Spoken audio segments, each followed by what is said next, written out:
দীর্ঘ 17 বছরের যে সমস্যাটা, সেই সমস্যাটা সমাধান করার আমরা চেষ্টা করছি। যারা দীর্ঘ 17 বছর এই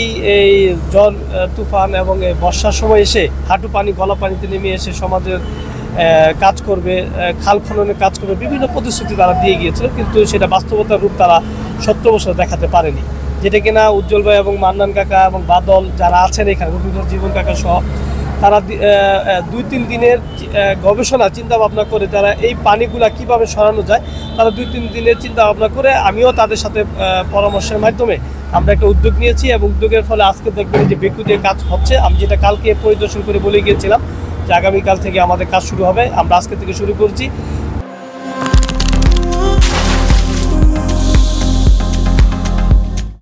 যতক্ষণ না পর্যন্ত এই গাবতলী, উত্তর মাছদার এবং লালপুর পানি, টাগার পাড়, পশুপুকুর পাড়, কাপুরাপট্টির মাজার রোড, ইসদায়ের, মাছদায়ের এই এলাকাতে পানি যতক্ষণ না পর্যন্ত বের না হবে ততক্ষণ পর্যন্ত এই বেকু এবং আমাদের যে প্রতিদিন জর্জন করে যে লেবার কাজ করে কাজ পরিশ্রম দিয়ে যাবে।